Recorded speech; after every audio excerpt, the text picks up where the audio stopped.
Madame, Monsieur, bonsoir et merci d'être sur Télé Africa. Merci d'être au rendez-vous de cette émission dédiée à l'élection présidentielle qui aura lieu le 12 avril prochain. Présidentielle 2025, on vous dit tout, une émission produite par Télé Africa avec évidemment la collaboration de la Matrix et de Radio Street 103. Merci beaucoup de nous suivre. Cette émission est la deuxième sur Télé Africa qui fait le point à quelques jours seulement de l'ouverture officielle de la campagne électorale le samedi 29 mars sur l'ensemble du territoire et dans la diaspora, les Gabonais mobilisés, notamment les appareils, les associations, les fédérations, les partis politiques, l'ensemble des forces vives de la nation, mais aussi les 8 candidats qui occupent l'espace en cette période de pré-campagne. C'est donc la dernière ligne droite avant l'ouverture officielle de cette campagne électorale. Dans cette émission, vous aurez un extrait de l'entretien que le président de la République a donc voulu donner aux médias, notamment TV5 Monde. Vous aurez également le propos de Marc-Ulrich Malécou qui soutenait la candidature de Jean-Rémy Yama. Marc-Ulrich Malécou qui appelle au boycott de l'élection présidentielle du 12 avril prochain. Puis vous aurez aussi les consignes de vote qui ont été clairement exprimées par Albertine Manganga Moussavou, l'épouse du candidat Pierre Claver Manganga Moussavou, dont le dossier de candidature avait été rejeté par le ministère de l'Intérieur. Et puis, comme c'est le principe, l'une des séquences de cette émission, on ira à Lambaréné, capitale provinciale du Moyen-Ogooué, retrouver notre correspondant Yves Malik qui nous dira dans quelle atmosphère est-ce qu'il y a frémissement sur le plan local en ce qui concerne donc la mobilisation autour de cette élection présidentielle. Pour en parler dans le menu détail, je reçois dans cette émission 3 invités. Je reçois Jean-Christian Kombila, il est journaliste principal, coordonnateur général du collectif Les Témoins de l'Histoire. Monsieur Kombila, bonsoir. Bonsoir, monsieur. Je reçois également sur le plateau de cette émission Jean-Yves Tountoum, journaliste principal également. Il est directeur de publication du journal Le Temps, mais également des Pyramides Médias, un média en ligne. Il intervient aussi dans cette émission en sa qualité de président de l'OPAM. Monsieur Jean-Yves Tountoum, bonsoir. Bonsoir. Et j'ai aussi le bonheur et le plaisir de recevoir Fortuné Matiengui Mboula, qui lui, est universitaire, sociologue politique. Monsieur Fortuné Matiengui Mboula, bonsoir. Bonsoir. Merci beaucoup à tous les 3 d'être autour de la table pour que nous puissions décrypter l'actualité qui prévaut au Gabon sur le plan politique, essentiellement dominé par les préparatifs de l'élection présidentielle. Le thème de cette émission, élection présidentielle, les témoins de l'histoire au cœur du débat public. Jean-Christian Kombila, vous êtes donc le coordonnateur général de ce collectif qui réunit d'anciens journalistes, mais également des journalistes éloignés des salles des rédactions. Vous aviez fait votre première sortie il y a quelques jours à Libreville, capitale du Gabon. Une sortie qui a été diversement interprétée et appréciée, j'ai même envie de dire, qui a fait couler encre et salive, parce que d'aucuns se sont demandé pourquoi est-ce que des journalistes prenaient position dans un débat politique. Alors expliquez-nous pourquoi est-ce que vous avez tenu à créer ce collectif. Pourquoi est-ce que les journalistes aujourd'hui estiment qu'ils ont eux aussi le droit de prendre part au débat public au Gabon? Écoutez, M. Pambo, je voudrais d'abord remercier Télé Africa de nous avoir conviés à ce débat pour pouvoir décrypter l'actualité politique. Maintenant, par rapport à la question que vous posez, oui, en effet, nous avons mis en place un collectif, un groupe de réflexion stratégique dénommé les Témoins de l'Histoire, qui est composé non pas d'anciens journalistes, mais de journalistes professionnels, cumulant une expérience de moins de 25 ans de pratique au minimum du métier, n'est-ce pas? Ce groupe de réflexion dénommé les Témoins de l'Histoire, comme je le disais tantôt, comprend en son sein des personnalités marquantes du secteur des médias au Gabon. Je pense par exemple au président d'honneur, qui est M. Jean Vono Essono, qui est ancien président du Conseil national de la communication et fondateur de la presse présidentielle au Gabon. Je pense à Paul Madiga Matiendi, qui est le président exécutif, qui lui est ancien directeur général de l'Union et ancien directeur général de la radio et de la télévision gabonaise. Jean-Claude Boulanga aussi a occupé les mêmes fonctions à la télévision nationale. Théophile Nzimekan, David Elaminsa et beaucoup d'autres encore. Antoinette Adossou. Antoinette Adossou, Brigitte Tanguy Diop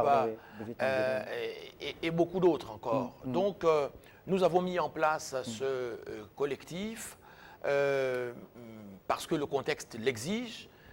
Notre pays traverse un moment inédit de son histoire politique où les compteurs vont être remis à zéro. Ils l'ont été d'ailleurs depuis le 30 août 2023 avec le coup de libération perpétré par les forces de sécurité et de défense regroupées au sein du comité de transition pour la restauration des institutions. Donc nous avons cru devoir lancer un appel au président de la transition, chef de l'État, le général Brice Clotaire Oligui Nguema, afin qu'il soit candidat à cette élection présidentielle. Nous l'avons fait en toute âme et conscience parce que, témoins de l'histoire politique de notre pays, nous avons vécu toutes les élections présidentielles qui se sont déroulées dans notre pays depuis 1993. Nous avons vécu les grands moments de l'histoire politique de notre pays, à savoir la conférence nationale de 90 qui a ouvert la voie au multipartisme. Nous avons vécu les accords de Paris en 1994, les accords d'Arambo en 2006, nous avons vécu l'élection présidentielle de 98-2005, où nous avons joué un rôle actif. Nous avons connu aussi les élections de 2009 à la suite de la mort du président Bongo Ondimba.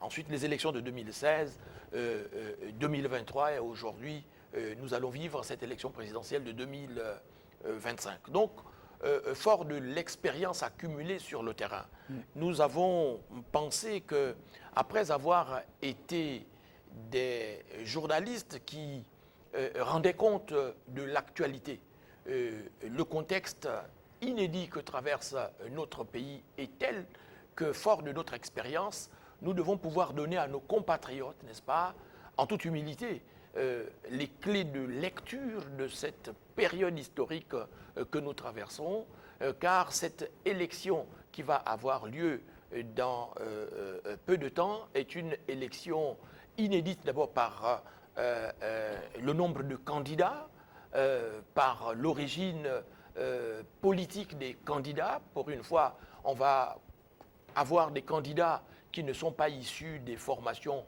politiques traditionnelles. C'est un phénomène nouveau et inédit qui traduit, de notre point de vue, l'échec des partis politiques. On va y revenir. Notre pays, si vous permettez que je dise un mot rapidement, oui. Est à un tournant majeur de son histoire parce que nous constatons que le 30 août a permis d'éviter la division profonde de notre nation et l'après 30 août a permis, n'est-ce pas, une réinvention de l'unité par le président de la transition et par le CTRI à travers la reconstruction non seulement des institutions, mais aussi des infrastructures socio-économiques de base, mais surtout, n'est-ce pas, par la restauration de la liberté d'expression et donc de la liberté de la presse qui nous permet aujourd'hui de discuter ici aujourd'hui. Et nous pensons qu'en tant que témoins de l'histoire, nous ne devons pas attendre, n'est-ce pas, que la presse internationale vienne au Gabon pour pouvoir décrypter cette actualité. Nous devons être ceux-là même qui, à travers des canaux de communication comme Télé Africa ou comme les médias regroupés au sein de l'OPAM, qui est partenaire des témoins de l'histoire dans cette aventure, ou encore la coordination nationale des radios privées. Donc à travers ces différents canaux de communication, à travers ces différents vecteurs de communication, nous devons pouvoir donner les clés de lecture, n'est-ce pas, à nos compatriotes sur ce qu'est le Gabon nouveau et vers quelle orientation politique se dirige-t-on. Jean-Yves Tountoum, vous êtes journaliste, vous êtes patron, je l'ai dit, directeur de publication du journal Le Temps, Pyramide Média, patron de l'OPAM. Est-ce que vous comprenez un peu les critiques elles ont quand même été nombreuses sur les réseaux sociaux, notamment en ce qui concerne la sortie de ce collectif des témoins de l'histoire, ce regroupement de journalistes qui ont pris position et appellent à voter Brice Clotaire Oligui Nguema. Est-ce que vous ne craignez pas qu'il y ait une confusion qui s'installe parce que le journalisme que vous pratiquez depuis plusieurs années, que vous connaissez sur le bout de doigt, commande justement aux reporters, aux journalistes de pouvoir prendre de la distance avec l'objet sur lequel, qu'ils traitent au nom de l'éthique et de la déontologie? Qu'est-ce qui peut expliquer justement que des journalistes prennent cette posture? Bon, ce qui peut expliquer cela, c'est le moment exceptionnel, hein, je pense. Et c'est ce qu'ils ont signifié lors de leur sortie, parce que le Gabon va traverser un moment exceptionnel. On sort progressivement de la transition et on va organiser une élection capitale comme la présidentielle. Et des témoins de l'histoire qui se sont constitués, je pense qu'ils sont légitimes de se prononcer par rapport à cette élection-là et de prendre position. À première vue, pour un journaliste, on va dire que ce n'est pas normal parce qu'il faut l'objectivité, il faut la neutralité dans le traitement de l'information. C'est pour cela que d'ailleurs, il y a une commission d'égal accès aux médias. Et même nous, les médias privés, on nous dit de traiter l'information de manière objective, un peu neutre, on va dire. Mais les témoins de l'histoire, vous voyez, peut-être les journalistes en activité sont en back-office, mais ceux qui sont devant, ce sont des journalistes qui sont hors des rédactions, qui sont expérimentés, qui n'appartiennent à aucune rédaction. C'est déjà ça ce qu'il faut souligner, et c'est important de le dire ici, parce qu'il n'y a pas dans les témoins de l'histoire des gens qui sont dans des rédactions. Alors, Fortuné Mathiengui, en tant qu'universitaire, sociologue politique, doit-on faire le procès à des journalistes qui ne sont plus en activité au sein des rédactions de prendre position sur le terrain politique? Je vous remercie d'abord, M. Ange Boussnela, de me donner la parole et de me permettre de dire quelque chose sur un sujet qui n'est pas éloigné de mes préoccupations. Étant sociologue, on me demande toujours de prendre la distance par rapport à mon objet. Je crois que le journalisme n'échappe pas aussi à cette règle. Monsieur Jean-Yves Toutoum vient de le dire. Les journalistes qui ont posé cet acte ne sont pas dans les rédactions.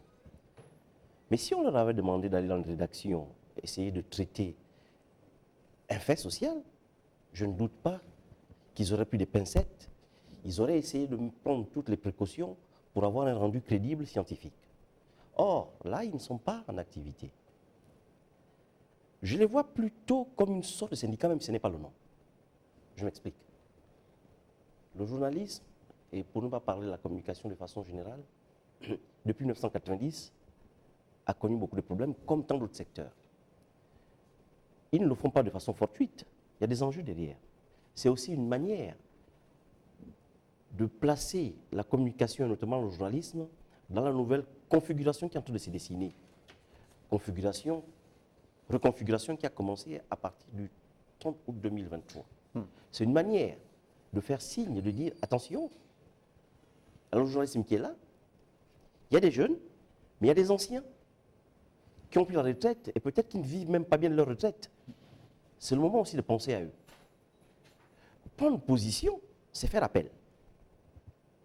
Se secouer un chiffon, peut-être pas rouge, peut-être même blanc, pour dire, nous sommes là, tenez compte de la communication, tenez compte du journalisme, et nous sommes en politique. Écoutez, nous allons vous soutenir, nous allons apporter avec nous l'électorat que nous pouvons vous apporter, mais en retour, n'oubliez pas cette corporation. C'est comme ça que j'ai pu le lire. Mais je ne doute pas un seul instant que si on demandait à ces anciens qui ont été vraiment des braves personnes de traiter l'information actuelle dans des rédactions de manière objective, ils le feraient. Ils ont l'expérience. Ils le feraient. Donc, je peux comprendre qu'à distance, on puisse dire, mais pourquoi les journalistes prennent position? Il faut comprendre le contexte. Il faut comprendre les enjeux. Pourquoi ils le font, surtout. Mais je crois qu'ils sont en train de jouer là une question de survie de la profession journalistique et de la communication de façon générale.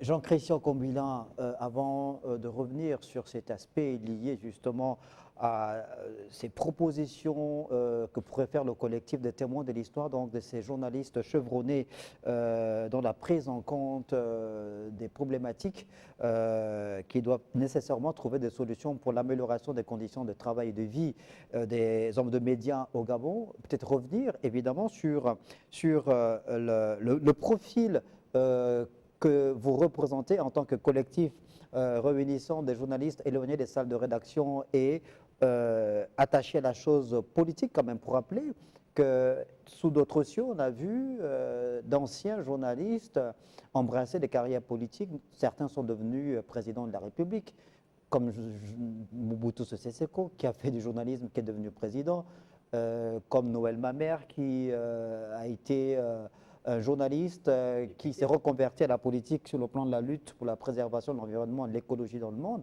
et plus proche de nous, comme l'ancien patron de Reporters sans frontières, qui a eu un mandat électif. Donc, ce n'est pas nouveau. Monsieur Pambo, vous faites bien de dire que ce n'est pas nouveau.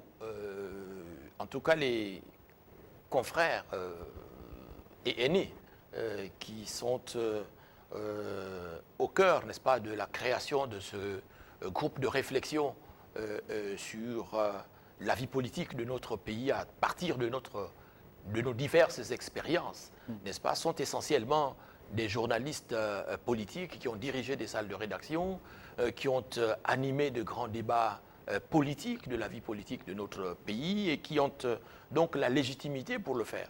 Mais, M. Pambo, oui, nous avons entendu ces critiques-là, mais ce sont des critiques que nous avons non pas balayées d'un revers de la main, mais que nous avons classées comme faisant partie d'une méconnaissance, n'est-ce pas, de l'histoire de la presse et des médias dans le monde. Vous voyez ici, M. Pambo, j'ai un document qui date de 1974 et que l'on peut trouver sur Google, donc sur la toile, qui montre bien qu'à un moment particulier, n'est-ce pas, de la vie politique de la France, qui nous sert d'exemple, en l'occurrence en 1974, lorsque la France a failli connaître sa première alternance démocratique, n'est-ce pas, 281 journalistes parisiens ont appelé à voter pour le candidat de la gauche. Pourquoi? Parce qu'ils estimaient que la charte des journalistes qui était pratiquée en France, n'est-ce pas, ne garantissait pas un certain nombre de libertés d'exercice de la profession. Ils ont donc pris position pour le candidat de la gauche, qui était François Mitterrand, et ont appelé, n'est-ce pas, les Français à voter pour ce candidat parce qu'ils pensaient que c'est lui seul qui pouvait, n'est-ce pas, permettre une évolution du système médiatique français, n'est-ce pas, pour pouvoir insérer le pluralisme. En 1981, lorsque la France a connu sa première alternance démocratique, n'est-ce pas, le syndicat des journalistes français est réuni à Toulouse, n'est-ce pas, a pris position, n'est-ce pas, de façon tout à fait massive et solennelle pour François Mitterrand. Pourquoi? Parce que la France devait connaître là sa première alternance démocratique, ça a été vécu en 1981. Donc nous, journalistes d'expérience, n'est-ce pas, ayant traversé depuis 1990 les grands moments de l'histoire politique de notre pays, pensons que après l'avènement du Thierry à la tête de l'État, cette élection présidentielle qui va avoir lieu le 12 avril prochain donne là la possibilité à notre pays de connaître au fond sa première alternance démocratique. Parce que le président de la transition, qui est le candidat que nous soutenons, n'est-ce pas, pour lequel nous appelons tous les lecteurs de nos organes de presse, tous nos auditeurs, tous nos téléspectateurs et tous ceux qui soutiennent la liberté d'expression, donc à voter pour lui, n'est-ce pas, est le seul, n'est-ce pas, qui peut garantir, n'est-ce pas, ce pluralisme des médias dans les médias publics, qui peut garantir une transformation significative, n'est-ce pas, des conditions de vie de nos jeunes confrères. Nous l'avons vu avec le relèvement substantiel de la subvention accordés à la presse. Et donc, nous sommes conscients des difficultés que traversent nos jeunes confrères, n'est-ce pas, des radios et de télévisions privées et qui ne sont pas éligibles à cette subvention. Et donc, nous prenons fait et cause pour ces derniers-là, pour que le président qui a commencé, n'est-ce pas, à transformer le secteur de la communication, n'est-ce pas, pense justement à étendre cette subvention aux radios privées et justement aux télévisions privées. Donc, ce que nous faisons ici dans notre pays, des voix légitimes l'ont fait en France aussi, lorsque la France a connu sa première alternance démocratique. Et nous pensons que l'élection du 12 avril doit permettre justement cette alternance démocratique pour que le candidat qui semble être l'adversaire du candidat que nous soutenons, qui lui est issu du PDG, n'est-ce pas, ne soit pas élu. Et donc, pour permettre cette alternance démocratique, seule l'élection du général Brice Clotaire Oligui Nguema à la tête de l'État peut pouvoir permettre justement l'avènement de cette alternance démocratique. Et c'est pour cela que nous, témoins de l'histoire, n'est-ce pas, avons pris position, n'est-ce pas, pour le soutenir. Et nous appelons donc tous ceux qui croient en la liberté d'expression, la liberté de la presse, de voter pour lui le 12 avril prochain. Jean-Yves Tountoum, alors lors de sa première sortie, le collectif de témoins de l'histoire a fait le bilan de la gouvernance du CTRI depuis le 4 septembre 2023, qui est en fait la date à laquelle Brice Clotaire Oligui Nguema entre officiellement en fonction avec sa prestation de serment. Donc un bilan jugé positif par ces journalistes qui estiment que l'action de Brice Clotaire Oligui Nguema serait positive au regard de son activité tous azimuts, qui serait profitable au Gabon. L'OPAM partage ce point de vue. Vous êtes en phase avec les témoins de l'histoire que le bilan du CTRI à la tête du Gabon depuis le 4 septembre 2023 est positif. Il n'y a pas que les témoins de l'histoire, il y a aussi l'OPAM, l'Organisation patronale des médias, Oui. et certainement d'autres organisations qui soutiennent cela. Et au-delà même des associations sur le plan national, il y a Reporters sans frontières qui a fait un classement. Vous voyez, il a fait un classement le 3 mai 2024 et a classé le Gabon 56e pays en termes de liberté de la presse. Sur 180 pays, on était 94e. Donc vous voyez bien que ce n'est même pas des journalistes gabonais qui ont fait ce classement-là, c'est une organisation comme Reporters sans frontières. Donc le travail que le président fait depuis la transition-là, les échos positifs vont au-delà des frontières gabonaises. Donc nous soutenons la position des témoins de l'histoire, parce que le président, Jean-Christian l'a expliqué tout à l'heure, il a évoqué la revalorisation de la subvention qui était déjà à 150 millions est revenue à 700 millions. On a vu au Gabon qu'il y avait une télévision qui était coincée à la présidence de la République depuis la chaîne 2. Aujourd'hui, cette télévision, son siège est presque fini, Gabon 24 devenu.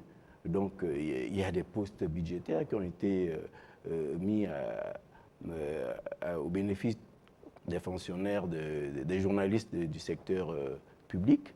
Donc, et puis, il y en a beaucoup de choses. Il y a une refonte du nouveau code de la communication. Peut-être que c'est une information que je vous donne. Moi, j'ai essayé de le lire. Il est révolutionnaire par rapport à celui de 2016. Donc, ce sont des avancées, ce sont des acquis que nous ne devons pas, comme ça, remettre en cause. Fortuné Batingui, alors est-ce que, en tant qu'universitaire, vous pouvez comprendre la difficulté dans laquelle pourraient se retrouver les journalistes à long terme, arriver à tenir ce jeu d'équilibre ou ce grand écart entre évidemment le soutien apporté par l'exécutif aux médias, mais le devoir de neutralité, d'objectivité que les journalistes sont appelés à pouvoir mettre en pratique dans l'exercice de leur métier au quotidien? Je peux le comprendre, mais dis tout bien qu'il n'est pas interdit qu'une corporation soutienne un homme politique. Mais il l'a dit, ça ne se passe pas qu'au Gabon, parce que dans tous les pays du monde, il y a des corporations qui soutiennent directement, voire indirectement des hommes politiques. Parce qu'on a une préférence politique, parce qu'on pense que c'est l'homme de la situation, parce qu'on pense qu'il y a une conjonction d'événements qui font en sorte que c'est l'homme de la situation, et les corporations soutiennent cet homme. Comme je l'ai dit, c'est un problème d'enjeu. Mais on soutient parce qu'en retour, on s'attend à quelque chose. est-ce que cela peut empêcher d'être professionnel parce qu'on a soutenu un homme politique? Ça ne remet pas en cause le professionnalisme de quelqu'un.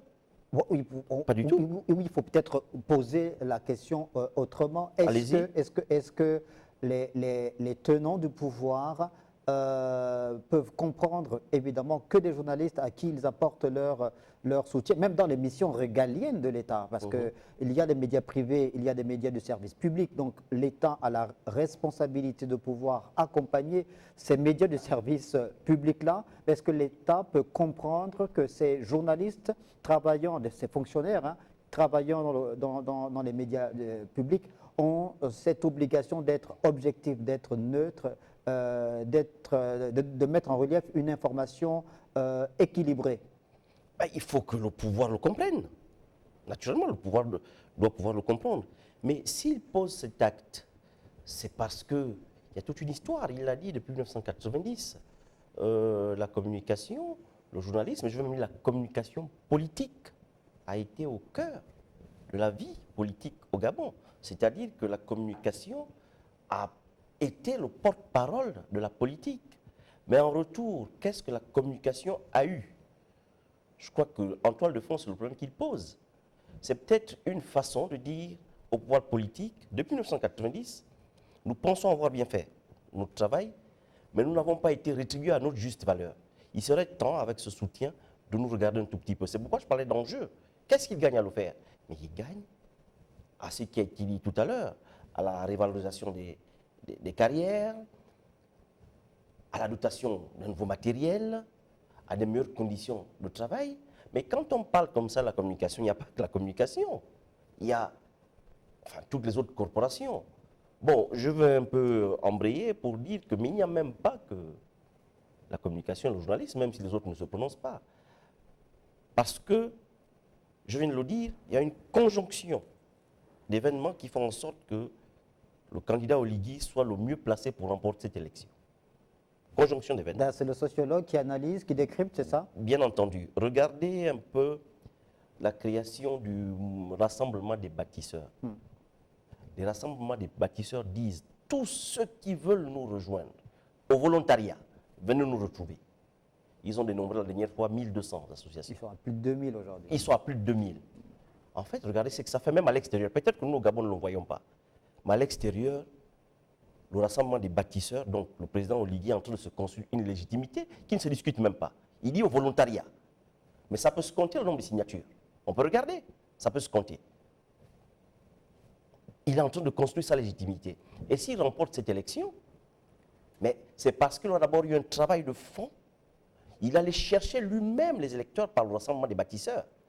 Et ils sont venus volontairement. Donc, quand je parle de cette conjonction d'événements qui vont lui donner, je suppose, une certaine légitimité, en retour, dès qu'il est élu, et là, ils ont posé le problème, j'ai dit, ils agitent un chiffon, peut-être pas rouge, mais blanc. La paix. Pour dire, il ne faut pas oublier la communication. Depuis 1990, nous avons toujours été au cœur de la politique. Il est temps aussi en retour de nous renvoyer l'échelle pour que nous puissions bien faire notre travail. Je le dis encore, il n'y a pas que le domaine de la communication. Toutes les corporations du Gabon attendent de cette élection ou du champion de cette élection qu'il regarde un peu les conditions de vie et de travail de tout le monde. Jean-Christian Kobila, alors vous l'aviez dit autour de la table, le caractère d'exception dans laquelle se trouve le Gabon depuis le 30 août 2023 à la faveur du coup d'État devenu coup de libération au regard de la forte adhésion populaire. Cette exception fait que c'est une élection présidentielle exceptionnelle dans un cadre d'exception, donc de transition dans notre pays. Le fait qu'il y ait cette espèce d'adhésion populaire, de raz-de-marée autour de Brice Clotaire Oligui Nguema. Vous avez énuméré tous les points positifs, toutes les actions positives qui ont été donc menées par le CTR et à l'endroit des communicateurs, des médias.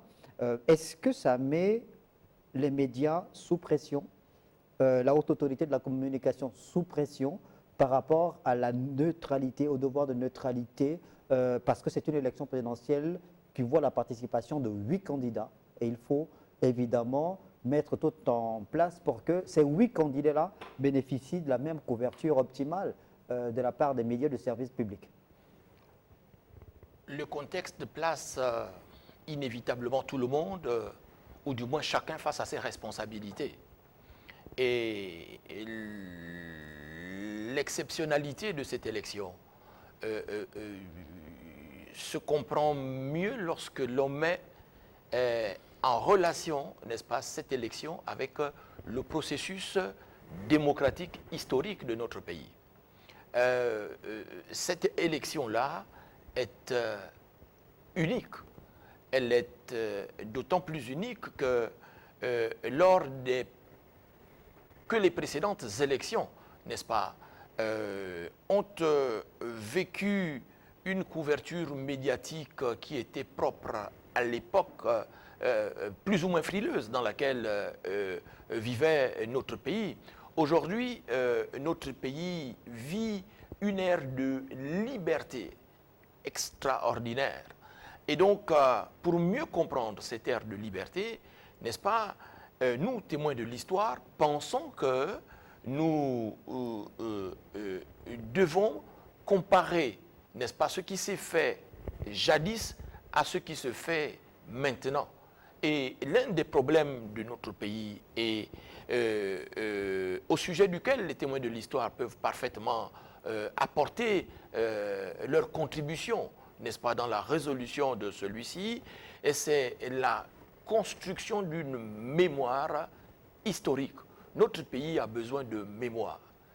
On ne peut pas parler d'une élection exceptionnelle comme l'élection présidentielle qui arrive et ne pas, par exemple, vivre sur nos plateaux de télévision, n'est-ce pas, des émissions qui disent ce qu'ont été les dernières élections présidentielles. Il faut toujours comparer ce qui s'est fait jadis à ce qui se fait maintenant. Et donc, nous avons besoin de restaurer la mémoire. Et pour restaurer cette mémoire politique, n'est-ce pas, cette mémoire de construction de notre processus démocratique, n'est-ce pas, nous avons besoin de nous référer au passé. Et les témoins de l'histoire ont, de ce point de vue-là, un rôle important à jouer. Nous aurions, aujourd'hui, nous avons pu construire un groupe de réflexion élargi dans lequel figure l'organisation patronale des médias, figure la coordination nationale des radios privées, l'union des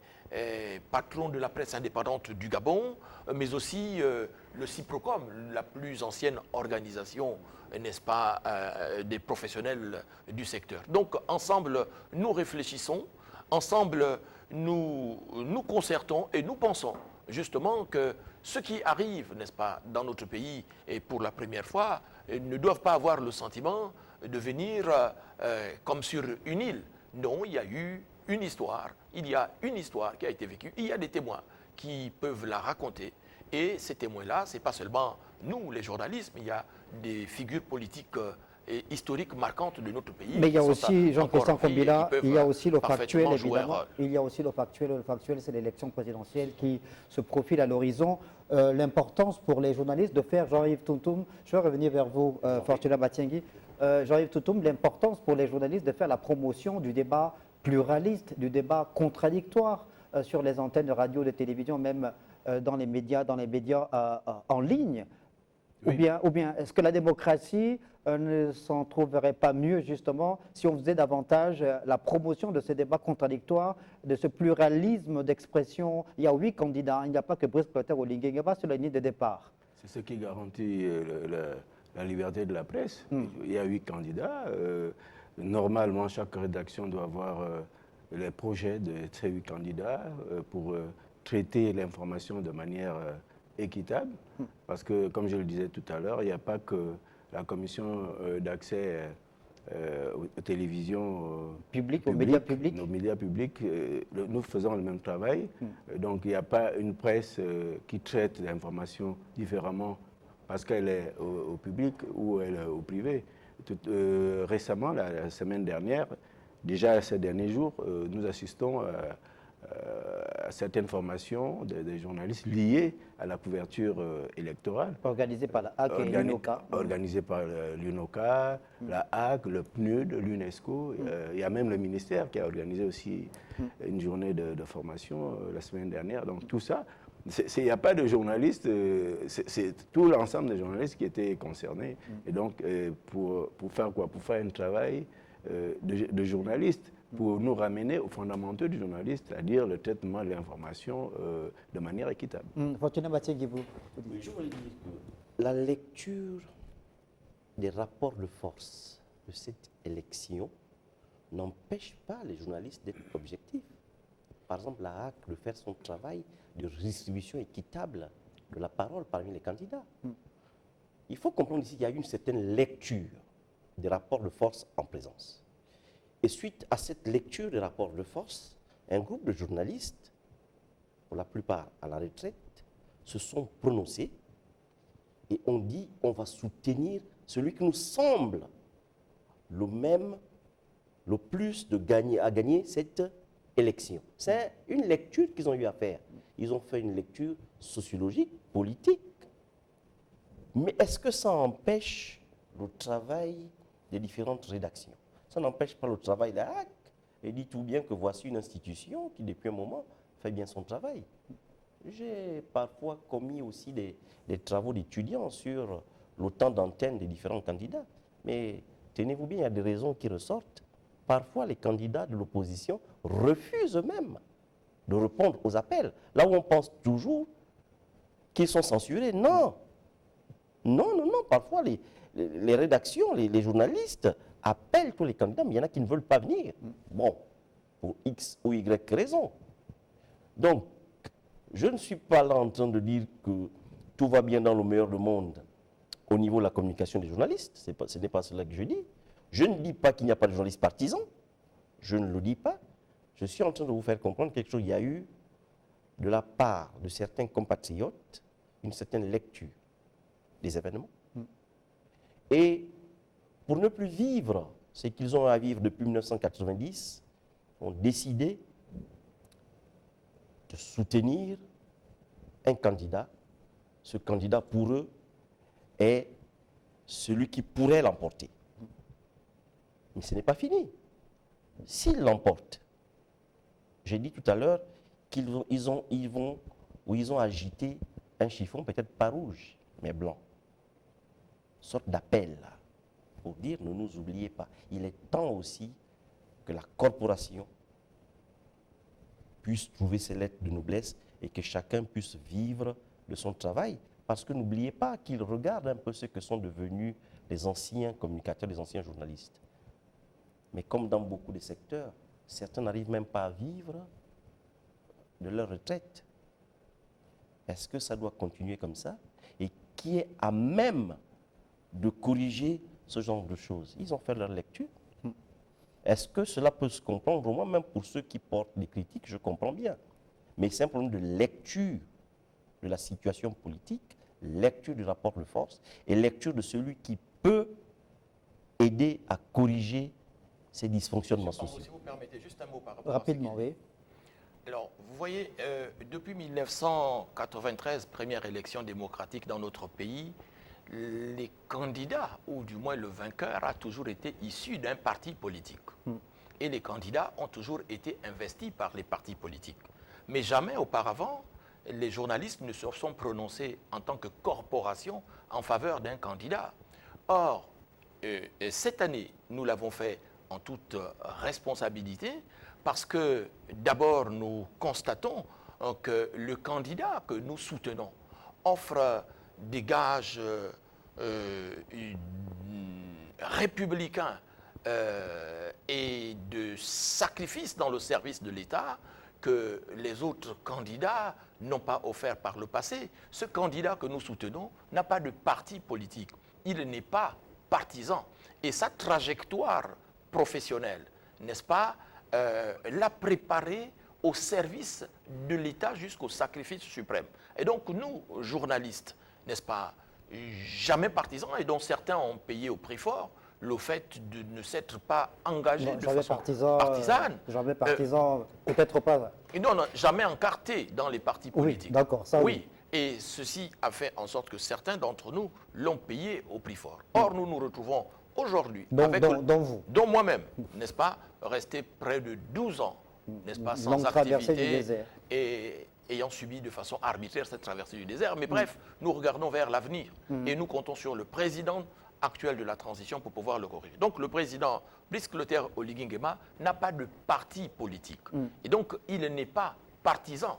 Il est vraiment au service de l'État. Et donc cette, comment je vais dire ça, cette caractéristique de sa personnalité politique a fait en sorte que nous, journalistes, n'est-ce pas, éloignés des salles de rédaction et d'autres à la retraite, relevons que, pour une fois, on va voir arriver sans doute à la tête de l'État, par notre volonté, parce que nous irons le voter, quelqu'un qui n'a pas de parti politique et qui est vraiment au service de l'État. Et donc nous devons le soutenir et devons appeler nos compatriotes à le voter, à voter pour lui le 12 avril prochain. D'accord. Sur le terrain, la mobilisation, on l'a dit, des partis politiques, des associations, des fédérations qui continuent à ratisser large, des adhésions au sein notamment du Rassemblement des bâtisseurs. Et parmi les 8 candidats, d'autres sont sur le terrain. Le candidat Brice Clotaire Oligui Nguema a enfin accordé une interview exclusive aux médias gabonais, notamment aux médias du service public, Gabon Première et Gabon 24, mais aussi à l'international, à TV5 Monde. Je vous propose d'écouter un extrait de cet entretien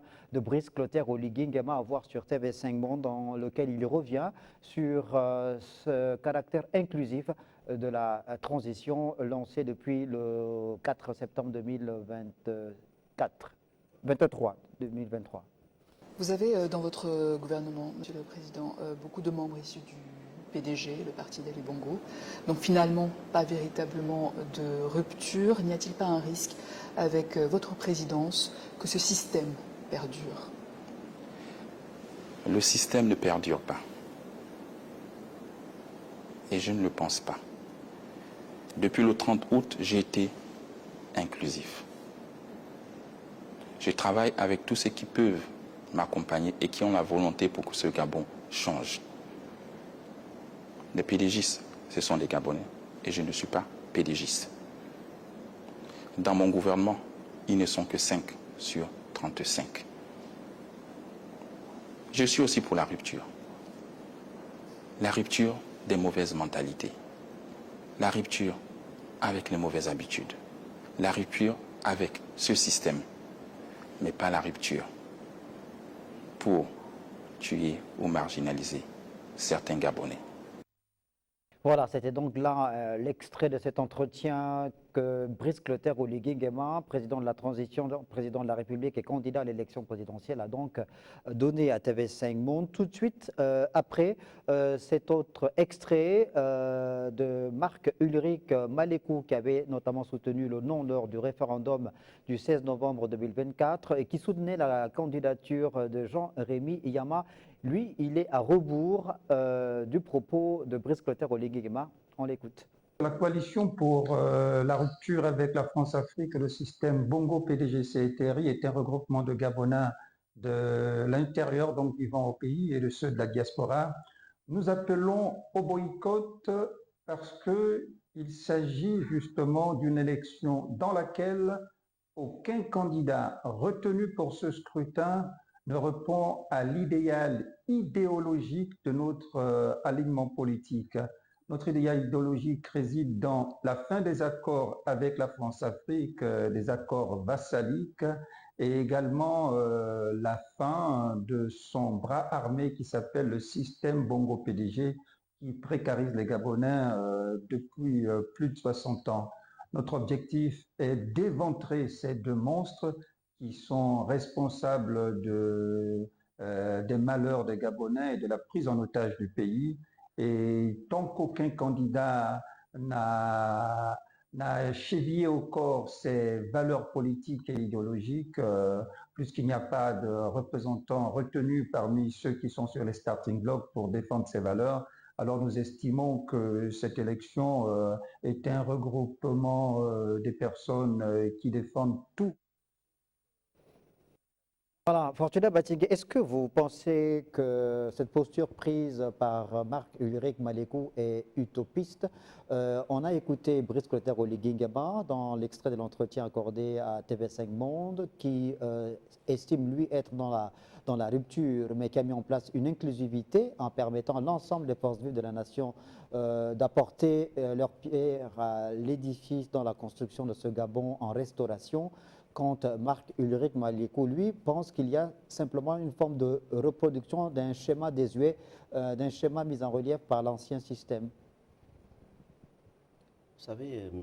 Ange Bambosnela, lorsqu'on fait de la politique, on peut commencer par l'idéologie. Il y a le panafricanisme qui est une idéologie. Et l'une des idées phares du panafricanisme, c'est de rompre avec les forces colonialistes ou néocolonialistes. Mais il y a plusieurs manières de rompre avec ces forces. L'AES a donné un exemple, ça a été frontal, bien sûr avec l'aide de la Russie. Je vais prendre cet exemple qui va peut-être choquer, mais le président Ali Bongo avait même commencé à demander à la France-Afrique de moins peser sur le Gabon. Lorsqu'il inscrit le Gabon dans le Commonwealth, c'est une manière de le faire, mais diplomatiquement. Lorsqu'il dit que les grumes doivent être transformés sur place, c'est une manière de rompre avec le lobby forestier français. Lorsqu'il demande à Total de payer une certaine taxe, ce qui ne se faisait pas, il est en train de le faire. Bien. Je pense que le président Oligui est allé en France, a rencontré le président Macron. Ils ont discuté, on n'a pas le contenu de leur discussion, mais avec ce qu'il est en train de faire, on sent bien qu'il est en train de vouloir donner une certaine souveraineté au Gabon.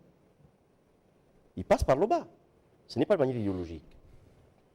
La souveraineté pétrolière, à Salah, et là il a promis de racheter une autre, dont j'ai oublié le nom. Tullow Oil, je crois. Voilà, quelque chose comme ça. Ouais, merci. Oil, ouais. La souveraineté d'abord pétrolière, donc économique. Pour dire qu'il y a plusieurs façons de rompre avec les liens coloniaux ou néocoloniaux. Mais qui a envie à terme de demeurer dans ces liens? Personne. Mais tout dépend de la stratégie mise en place pour en sortir. Est-ce qu'il faut en sortir brutalement? Et comment on le fait? Comment on le fait? Est-ce que, je parle là des rapports de force, est-ce que les rapports de force font en sorte qu'on puisse en sortir brutalement? On peut se poser cette question. Et si on va frontalement, est-ce qu'on ne risque pas de subir plus que ça? C'est une façon de faire. Ou bien il faut aller par la diplomatie. Mais là, tout dépend des intelligences, tout dépend des forces en présence. Mais toujours est-il que personne ne veut rester vassal, comme il le disait, ou esclave. Jean-Christophe Kombila, est-ce que cet appel au boycott de l'élection présidentielle du 12 avril prochain lancé par Marc-Ulrich Malekou peut prospérer selon vous? C'est un appel excessif. Excessif parce que Marc-Ulrich Malekou, pendant la période de pré-campagne, a donné le sentiment à certains compatriotes qu'il se présenterait à l'élection présidentielle.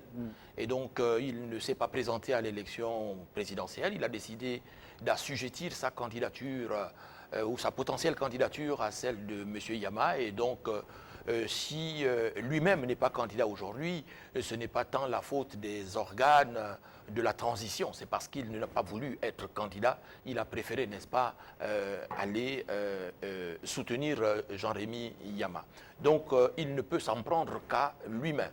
Maintenant, nous avons suivi l'interview du chef de l'État. Il y a deux choses que j'ai retenues dans cette interview du chef de l'État. La première met en relief le credo politique du président de la transition, le général Brice Clotaire Oligui Nguema, à savoir l'inclusivité, avec ce souci permanent du chef de l'État de tirer le meilleur, n'est-ce pas, de chaque Gabonais, sinon de tous les fils du pays, n'est-ce pas, soucieux de servir leur pays. Dont les PDGistes. Dont les PDGistes, n'est-ce pas? La seconde c'est la lecture erronée, n'est-ce pas, des journalistes occidentaux qui pensent que dans notre pays, n'est-ce pas, le CTRI aurait mieux fait, n'est-ce pas, de faire la chasse aux sorcières pour créer, n'est-ce pas, un climat de confusion et d'insécurité dans le pays. Et de ce point de vue-là, leur lecture est fausse, car en effet, dans le PDG, comme dans tous les partis politiques de notre pays, il y a des dignes serviteurs de l'État, comme il peut y en avoir, n'est-ce pas, des pires. Et donc, quand on relève cette lecture erronée de cette consoeur, n'est-ce pas, de TV5, on comprend bien le rôle que nous, témoins de l'histoire, voulons jouer. C'est-à-dire que nous voulons donner des clés de lecture de la réalité sociopolitique de notre pays, non seulement aux médias gabonais, mais aussi aux médias internationaux qui arrivent dans notre pays et qui ne connaissent pas la réalité. C'est pour cette raison-là qu'ils posent ce type de questions totalement en déphasage avec nos us et coutumes, et sinon même avec la mentalité purement gabonaise. Alors, on avait promis diffuser ce reportage de nos confrères de TV régionale et médias en ligne. Je ne sais pas si le temps qui nous est imparti peut nous le permettre. On devrait normalement aller maintenant du côté de Lambaréné, avoir notre correspondant Yves Malik, le temps que la régie entre en communication avec Yves Malik, afin qu'il nous dresse un peu le tableau de ce qui se passe actuellement dans la ville de Lambaréné, capitale provinciale du Moyen-Ogooué, en rapport avec l'organisation de cette élection présidentielle dont la campagne est prévue s'ouvrir samedi 29 mars prochain.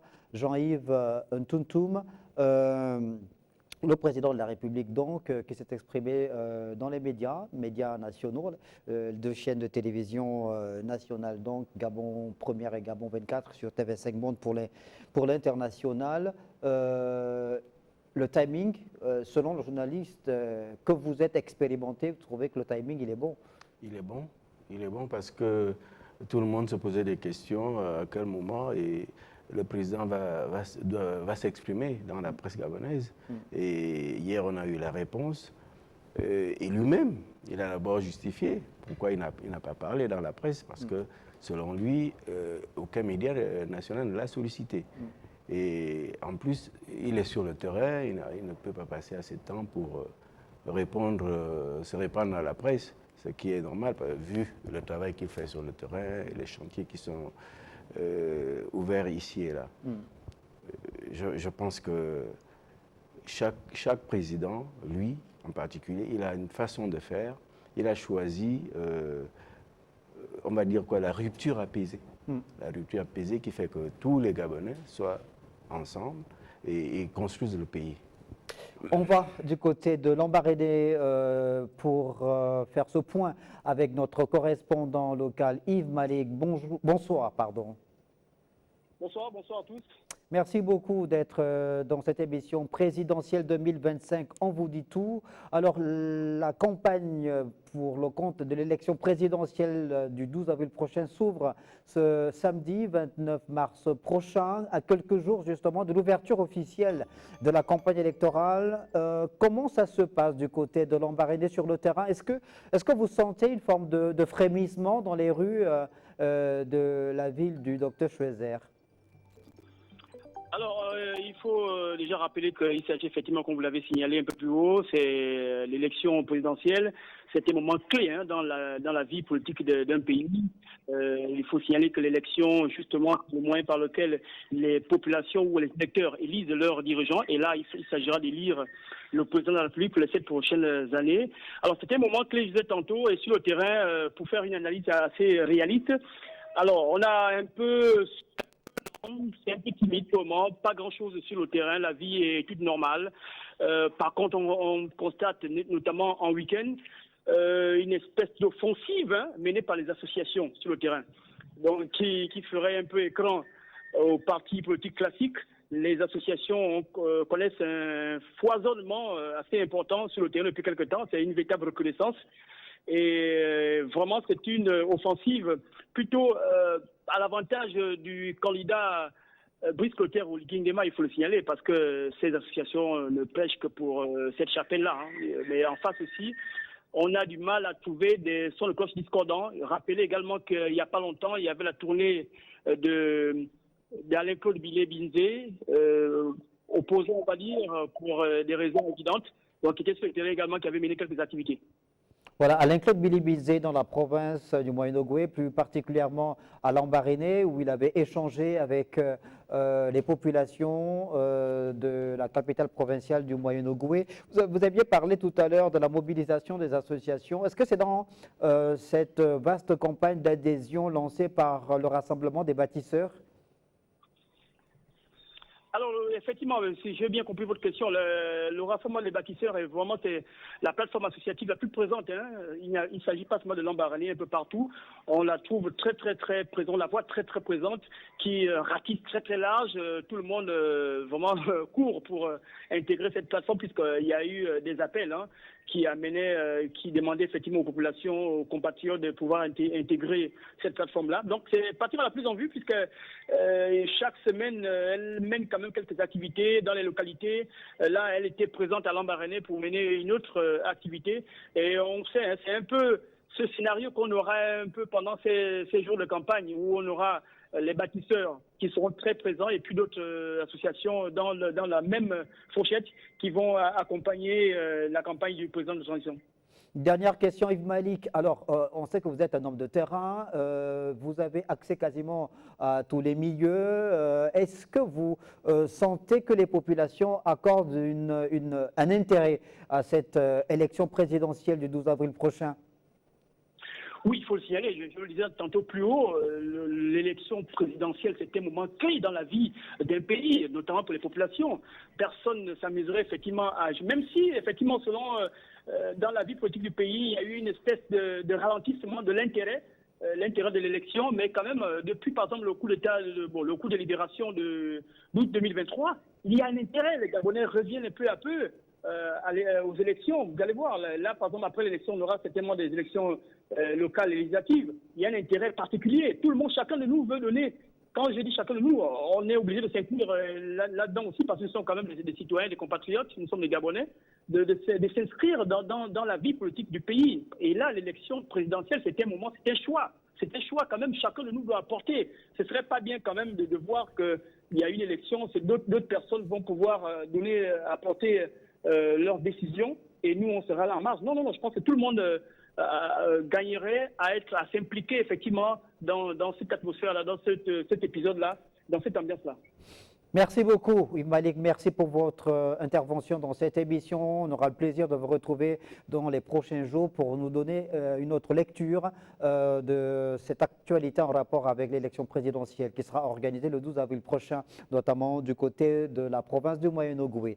Alors, on va faire un dernier tour de table avant de mettre un terme à l'émission, puisque je crois qu'il nous reste moins de 5 minutes avant de mettre un terme à cette émission. Jean-Christian Combila, en guise de conclusion, que pouvez-vous dire au nom du collectif Les Témoins de l'Histoire que vous représentez ce soir dans cette émission? Et les Témoins de l'Histoire ont appelé le président de la transition, chef de l'État, le général Brice Clotaire Oligui-Nguema, à être candidat. Le président est candidat. Nous sommes satisfaits de cela. Nous nous sommes engagés à soutenir pleinement le président candidat. Nous nous sommes engagés à le faire élire et nous avons aujourd'hui élargi le groupe de réflexion à un certain nombre d'organisations syndicales et patronales du secteur. Je pense à l'OPAM, je pense à l'Union des patrons de la presse indépendante du Gabon, je pense au CIPROCOM, à la Coordination nationale des radios privées, bref, mais aussi à des figures emblématiques, n'est-ce pas, du secteur de la communication, aujourd'hui à la retraite. Et donc, ensemble, n'est-ce pas, nous nous préparons à aller sur le terrain, mais nous devons encore faire une ultime sortie avant le début de la campagne, au cours de laquelle nous allons mobiliser, n'est-ce pas, non seulement les professionnels du secteur, qui sont notre première cible, n'est-ce pas, en tant que citoyens, en tant qu'électeurs, mais nous allons également mobiliser tous les partisans de la liberté d'expression dans notre pays, afin que le 12 avril prochain, tout le monde vote comme un seul homme, le général Brice Clotaire Oligui-Nguema. Jean-Yves Toutoum. Les médias constituent, on va dire, un maillon essentiel dans la chaîne des élections, notamment l'élection présidentielle qui est la plus importante. Et nous sommes heureux que ces derniers temps, les professionnels des médias ont eu des formations dans la couverture, allant dans le sens de la couverture des élections. Et nous avons dit merci à nos partenaires de toujours. Et ça voudrait dire quoi? Ça voudrait dire que la presse doit faire son travail, même si, quelque part, on peut soutenir un candidat, mais l'objectivité doit se refléter dans le traitement de l'information. Faustin Mathiengui Mboula, sociologue politique. L'élection présidentielle du 12 avril prochain voit donc la participation de 8 candidats sur la ligne de départ. Est-ce que vous pensez, avec le regard qui est le vôtre, de faire observateur de la vie au sein de la société, que cette élection présidentielle est déjà pliée d'avance? Je ne sais pas s'il est plié d'avance, je vais être prudent, mais je me rends compte que le rassemblement des bâtisseurs est en train de ratisser large. Ce qui est important, c'est que tous les candidats soient traités de la même façon sur le plan médiatique. Mais que les médias, privés et publics, accordent leur chance à chaque candidat. Bien. Et il faut aussi dire que ce vote est un vote sur enjeu. Alors, chacun va lire ses enjeux et chacun verra qui peut combler ces enjeux. Et chacun se déterminera en fonction de cela. Nous sommes mais vraiment à un tournant de notre histoire politique. Et comme je le disais, il y a 8 candidats qui sont là, les rapports de force sont lus, et chacun se déterminera en fonction de ces rapports de force. Mais on ne peut pas jeter la pierre sur quelqu'un. On est libre de choisir qui on veut, mais l'essentiel, c'est qu'à la fin, on soit satisfait de son choix. Voilà, monsieur. Merci beaucoup. Merci beaucoup pour cette conclusion, Fortuna Mathiengui Mboula. Vous êtes donc sociologue politique universitaire notamment. Je recevais aussi Jean-Christian Kombina, journaliste principal, coordonnateur général du collectif Les Témoins de l'Histoire, et Jean-Yves Ntuntum, patron de l'OPAM, président de l'OPAM, c'est bien ça, directeur de publication du journal Le Temps et de Pyramide Média. Merci de nous avoir regardés. On se retrouve ce 26 mars sur les antennes de Télé Africa et de la Matrix sur votre web TV généraliste. Merci beaucoup de nous avoir regardés. Bonne suite des programmes.